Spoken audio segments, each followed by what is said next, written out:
This is all of it on WNYC. I'm Allison Stewart. New York City is often called the cultural capital of the world. And as someone who is a big consumer of the city's arts offering, let's see, in the past 7 days, I've been to a Broadway show, an off-Broadway show, an indie movie theater, to a gallery, a major art museum, and read 2 books. I agree. We love artists here at all of it. But actually retaining artists and welcoming new artists to the city, well, that's a major challenge. According to a recent report from the nonprofit Center for Urban Future, there are fewer dancers, musicians, actors, and visual artists living and working in New York City. Many left the city during the pandemic, and now they can't afford to come back. Mayor Mamdani has made affordability the center of his administration's agenda, and his new pick to head the city's Department of Cultural Affairs wants to make the city more affordable for artists. Her name is Dia Vij, and she joins me now. Dia, welcome to all of it. Hi, Allison. Thank you so much for having me. We're so happy to have you here. You went to college at Bard. You got your master's degree at Hunter. And if you go on your LinkedIn page, it says your first job or one of your first jobs was at the Queens Museum. Yes. In 2010. How did you get into the arts? Oh, great question. Well, I actually was a suburban kid competitive dancer. And in my big tutus and, for years and years. So and then I switched I found photography in high school, and it became kind of a really important outlet for me. I grew up in Connecticut in a small-ish town that I didn't quite fit into for many reasons, and photography became kind of my outlet to understand the world and to look more closely and to find other ways of seeing and being and find my community.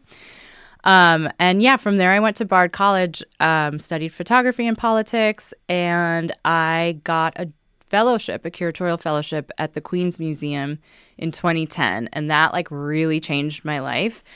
Up until then, I had a very kind of narrow understanding of how art and politics could live together. I was thinking documentary. And when I got to the Queens Museum, I learned about social practice art, how artists are active in their own communities, doing really hands-on work to, mutual aid, to support their neighbors. And also the Queens Museum was just such an example of how a museum itself can be a neighbor and can show up for a local community. We also used to say, by being very hyper-local in Queens, we were being international because Queens has the whole world living there. So it was also just an incredible education for me, and it opened up my eyes to this entire ecosystem. I grew up in the suburbs, didn't go to many museums, or I went to Broadway from time to time, special occasions. But really when I started college and when I started working in the arts, I was exposed to just the density of cultural life here. As you said when you started this, just there's so much all the time in New York City to experience. Why did you want to make art your career? I really feel like I had a kind of spiritual almost gravitation to art as this just powerful tool to understand the world. And what I think of as the possibility of artists to be help us all imagine, for me, is also helps us all imagine other ways that we can live together, other ways that cities can be formed, that the world can be formed. And the kind of political imagining for me feels really strong from the perspective of an artist because it's kind of without bounds. We can think beyond the constraints of the everyday that we live in. So I feel for me, it's almost a faith practice. I believe so strongly that artists and experiencing arts and culture is a practice of reimagining our lives. You worked as a curator at organizations like the High Line and Creative Time. What did you learn from those positions that will help you in your new fancy job? Yes. Yeah. I mean, I am really grateful that my background is as a public art curator because, as all of my mentors have told me, with public art, although this should be the case for all art, but with public art, the public is as important as the art. Yeah. So we spend so much time thinking about who is this for? How do we go deeper with some communities while being open to everybody? What is the kind of language that artists use to communicate big, complicated, sticky issues in ways that can be whimsical, joyful, difficult? So it really is kind of a study in neighborhoods too, and communities, and who lives where, and what do they want, what are they looking for, what are the artists that are in that community. So I think it's like very good preparation. You also end up working with so many city agencies to make these projects happen, like the Parks Department, the Department of Transportation. I did a big project with the MTA, a sound work by the artist Chloe Bass. We took over the sound system, the PA system of the MTA. And all of those things are complicated. Once they're in the public realm, they feel like, oh, of course this should be here. But to get there is this kind of long road of understanding government process, understanding community boards, and all the kind of players that go into bringing art to the public realm. I'm speaking with Dia Vij, the city's new commissioner of the Department of Cultural Affairs. Listeners know a lot of you work in the arts. We want to know what you think the biggest challenges are facing the city's arts community. What are the biggest opportunities that you see out there? What would you like to see happen? Call or text us now at 212-433-9692, 212-433-WNYC. You previously worked for the DCLA and you created the city's Public Artists in Residence program. It was known as PAIR. Can you explain a bit how that worked? Yeah. That program is inspired by the artist Merle Latterman Euclides, who in the 1970s became the first official unsalaried artist in residence with the Department of Sanitation. And she is a feminist performance artist and was doing all of these, she had children and realized that she didn't have the same opportunities to make art as male artists, and was really kind of grappling with the loss of career because of just the nature of being a woman and being a mother. And so she wrote this amazing manifesto called the Maintenance Manifesto, where she said that she will continue to do the life-sustaining work of caring for people and her home and the environment that she lived in, but she'll call it art. And so maintenance art was born, and she started doing these like public washing performances where she'd wash the sidewalk. And after one performance, the Village Voice wrote a review, and it was in the 1970s, New York. The city was like in a fiscal crisis, near bankruptcy, and the Village Voice said, well, maybe the Department of Sanitation should apply for a grant to the NEA.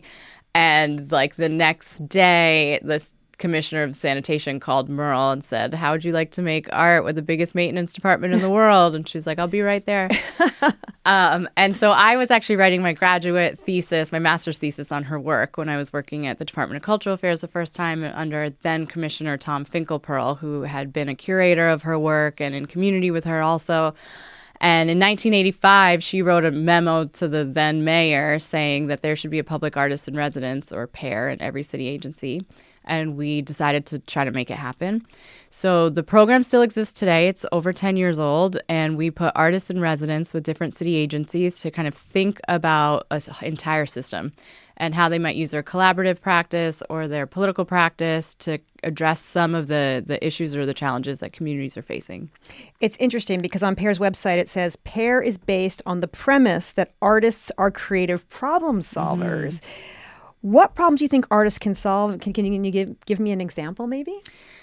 Yeah, I mean, and though that's bold language, and I think in some ways it's a provocation to kind of think about how artists should be at the table, right? And like often we think about the arts as decorative, but this provocation asks you to think about art as like a necessary everyday part of cities and thinking through our big problems. So for one example is one of our first residencies was with the artist Tania Bruguera, an incredible Cuban dissident artist, and she was with the Mayor's Office of Immigrant Affairs. This was probably 2015. And we were thinking about, alongside that agency, how undocumented residents get trusted information, like how they get access to lawyers that are credible, how they like really have resources that are reliable for them. And the agency was having trouble reaching these communities for many reasons, trust, the biggest one. And so Tanya formed, with some collaborators of hers, formed like a group of bicycle messengers with these women mother activists from Corona, Queens, called the Mujeres en Movimiento. And they would bike around Queens and hand out like these really amazing looking graphics that pointed everyone to like actual credible lawyers and various other services that they would need. And it was just this way to kind of creatively connect the dots. So that's one concrete example I can That's so offer. great. I'm speaking with Dia Vij, the city's new commissioner of the Department of Cultural Affairs. We'll have more after a quick break. This is all of it.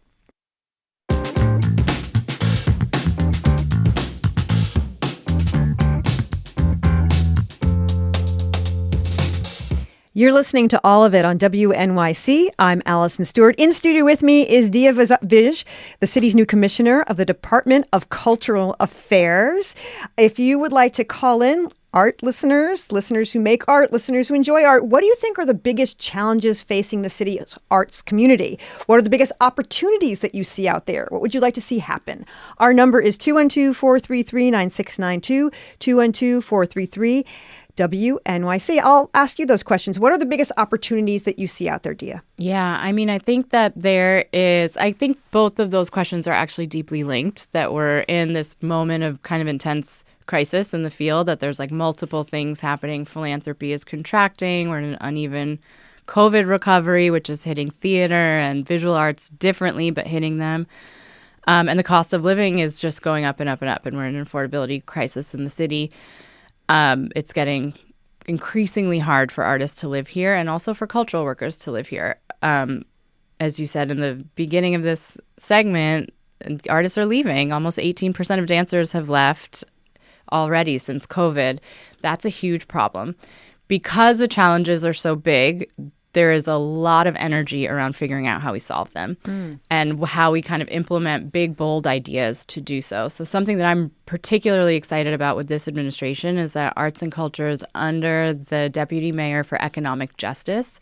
So we will be thinking about policy through the lens of economic justice, which for me means we have the opportunity to kind of orient our policy making and thinking around the worker, the cultural worker, the artist, and the everyday worker and New Yorker that needs the time and the resources to experience this density of cultural life. And what might it look like for our agency down the road if that's who we're geared towards? So we have this like great opportunity to think about how we really keep artists here, how we keep cultural workers here, and how we keep cultural organizations thriving in a different way, I think in a bold way. The city's Department of Cultural Affairs is the largest municipal funder of culture in the United States. The budget is about $300 million. Its primary goal is to distribute that money. How do you see your background as an artist, as a curator, in choosing the organizations and the programs to support? Yeah. Well, I wouldn't say I'm an artist, but I appreciate living near and dear to so many of them. But so we are largely governed by public processes also. So it's less about me picking organizations and more about the agency having a real lens towards equity. Actually, the agency this year turns 50 years old. And it was kind of born out of this understanding that it's a real economic driver to the city. Back then, when it was created, that was about a $3 billion a year industry. Today, that's estimated at $145 billion. And, the sector employs about 350,000 workers. So this is like a really big field. Sure. And the breadth is quite big, too. Large institutions, small grassroots organizations, covers every discipline you can think of. And within that, and within our portfolio, we fund organizations in several different ways. We fund them through a grant-making program called the Cultural Development Fund. Grants are actually open right now, so anybody can apply. That it's a nonprofit organization that qualifies through April 2nd. We fund over 1,000 organizations through that process, and it's a peer review process. And then we have a cultural institution groups, 39 organizations that are on city-owned land, like the Met Museum, Lincoln Center, Carnegie Hall, Studio Museum, Queens Museum, Staten Island Museum. We have a deeper relationship with them. And then we fund a lot of capital improvements and new construction and renovation. So everything from the new Studio Museum, the gorgeous building in Harlem, to like an HVAC system or lighting. So it's quite extensive how we fund, and what we really are interested in is what equity looks like through that lens, and also like strengthening this public infrastructure for art and culture. I mean, you mentioned New York City is the cultural capital of the world. That is not possible without this kind of historic investment in that public infrastructure that supports it. We've got a question here. It says, I used to work in public art in New Zealand for Auckland Council, and our biggest challenge was communicating to the public what the city was doing in the creative spaces and how the public could engage. There's so much art and culture happening in New York City. How can the public find out about it and navigate it? Accessibility and navigation is difficult in such a big and busy city. Yeah, absolutely. I know. I think there is also a myth here too that arts and culture is inaccessible, but actually it's something like 96% of the organizations that we support offer free and affordable programs for New Yorkers already, that there's already so much to do for free or for low cost. And amplifying it is a challenge. It is a challenge. We on our website have a page that you can go to that lists all the kind of free museum offerings. So that's one place to start. And that's a place that we're kind of really interested in investing in. Like, what is it? How can we better amplify what's already happening, how arts and culture are already working for New Yorkers? You said in one interview a couple of years ago that when building programs, you often ask the question, who is already doing the work? Mm-hmm. Why is that an important question to ask? Yeah, well, first of all, I think everything happens in coalition. And that's how we get better programs, we get better policy, and we understand how we're kind of working together to achieve a common goal. And also that we're not replicating something that already exists. We're not wasting our time doing something that's already there or that's already been tried and didn't work for whatever reason. But I think that question opens the door to relational research, that we're in research and dialogue with people, understanding who's doing it, who did it, what's going on. Yeah, what do you see as the role of collaboration in your future? Yeah, I think, to this point that I would love for more people to understand not the specifics of the Department of Cultural Affairs, but that this infrastructure exists. And to do that, we need to bring more and more people into the process. So I'm really interested in bringing artists more closely into the process and into the workings of city government, the Department of Cultural Affairs. I'm really interested in collaborating with private philanthropy. There are so many things that private philanthropy can do that public systems cannot do, right? But there's also things that we can do as public funders that private philanthropy could never, and that's build programs at scale and be accountable to delivering them equitably. So how do we work together to kind of better coordinate what we're doing to solve these really big challenges that the field is facing? So for me, it's increasing those coalitions to increase the advocacy, the knowledge of what we do, and to kind of help us better serve the field. You've advocated for centering practices on care and mutual aid within organizations. What does that look like? Can you share an example with us? Yeah, I think that resource sharing is a really important way forward. I think about when I was at Creative Time, we were part of a group of organizations, about 14 organizations that the acronym is CANI, a similar sized between visual arts, performing arts, and it was formed during COVID and it became this way for all 14 organizations to fundraise together.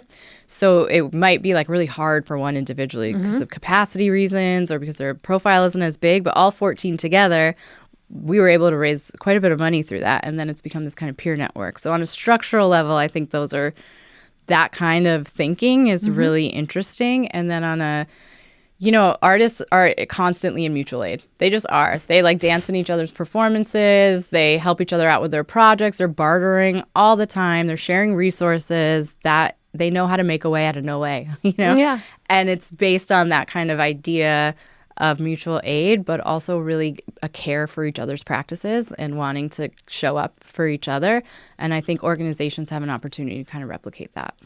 We got a text that says, affordable housing is obviously an imminent concern, but it's next to impossible to have affordable studios. We talked about this in the beginning, about the Center for Urban Future report that said after a steady growth, the city has seen a decline in dancers, an 8% drop in actors, these problems.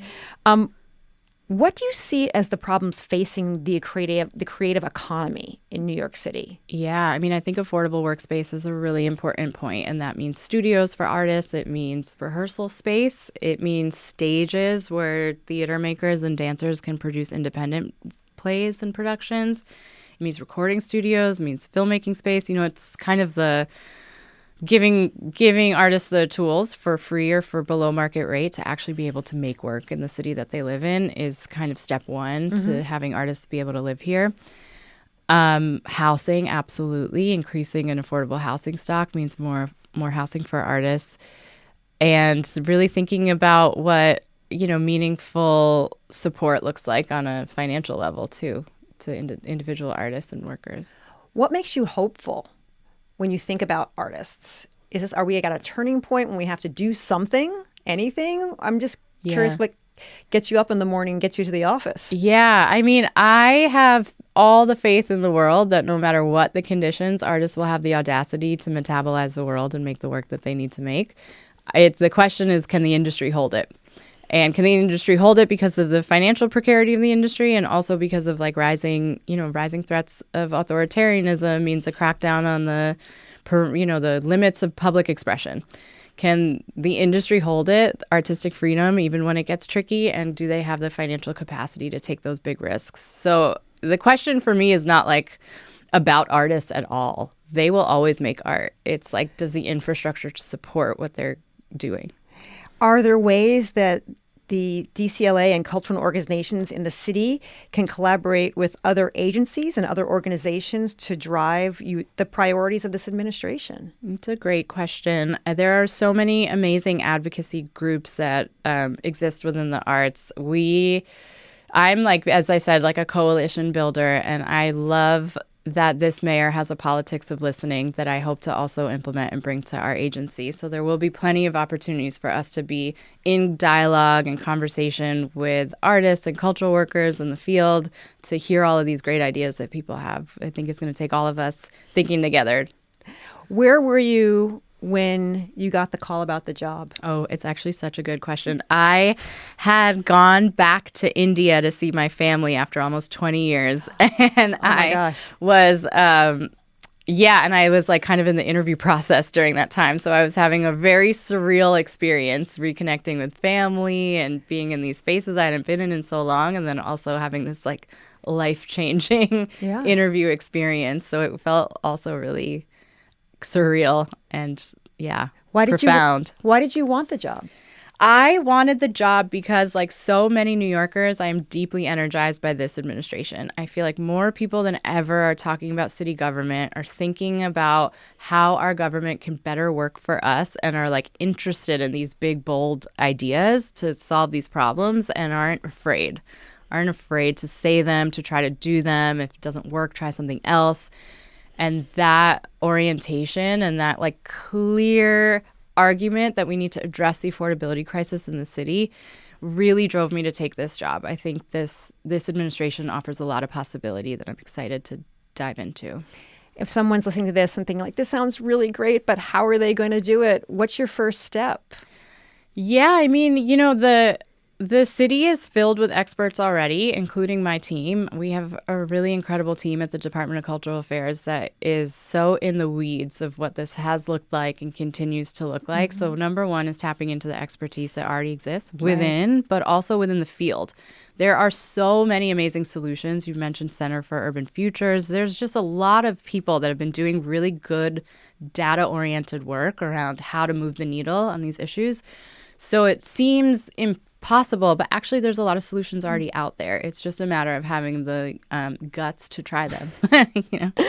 We have been speaking with Dia Vij, the city's new commissioner of the Department of Cultural Affairs. Thank you for making the time to be with us. We really appreciate it, and good luck on your job. Thank you so much, and thank you for having me. Coming up on tomorrow's show, we'll learn about the rather remarkable origin story of ESPN. The co-directors of the new HBO docuseries Sports Heavens joins us to discuss. I'm Allison Stewart. I appreciate you listening, and I appreciate you. We'll meet you back here next time.